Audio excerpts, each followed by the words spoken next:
It's always a challenge when you're making a movie to make something look new. But we feel that the whole idea of Poseidon is very unique. We have a sequence under the sea, which is an enormous set piece, which is just gorgeous. When I was reading it, I couldn't imagine how would that be made. Now I know, and I'm amazed even more, because there are things that are beyond my imagination.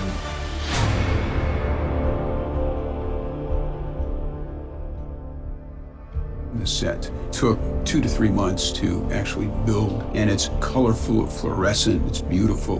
There's a lot of coral, a lot of texture, and very, very wet. Very, very wet. But kind of this other world. You know, we're unlocking another world within the Pirates world.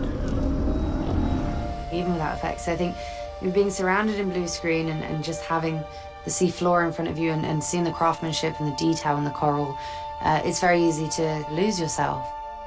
The design by Nigel Phelps is amazing. And then, of course, it was a massive light rig to make it appear like you're trapped between two giant walls of water.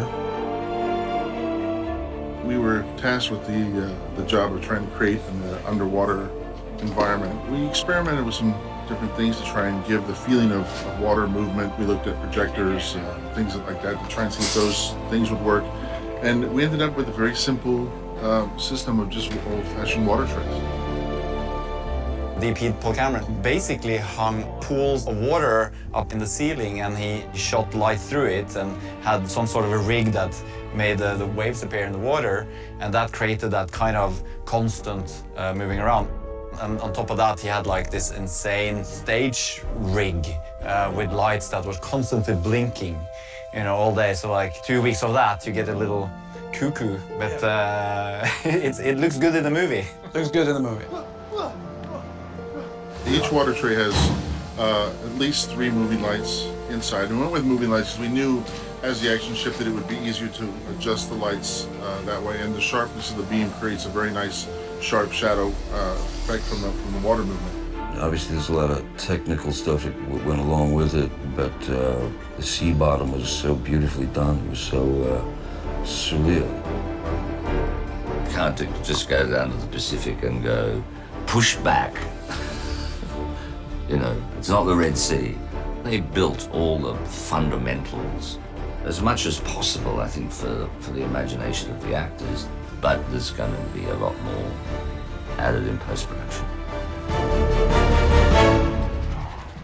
The creation of Poseidon's tomb was pretty clear right from the start, but it was probably one of the most complex work that we had in the movie.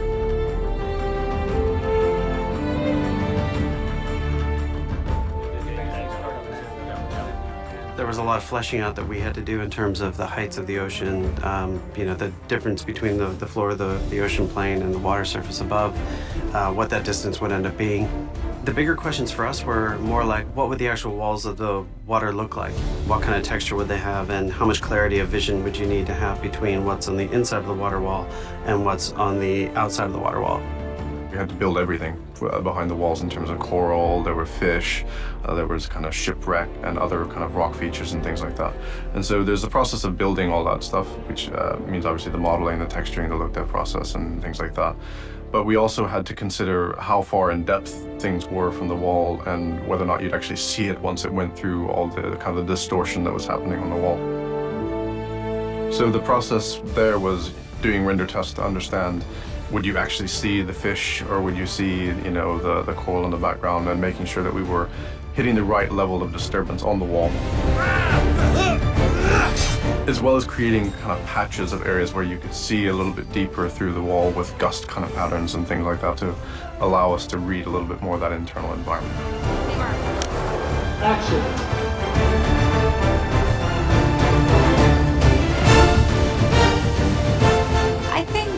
Once you get into the Pirates world, anything can happen. Now, nothing's really going to throw you. Jump! Faster!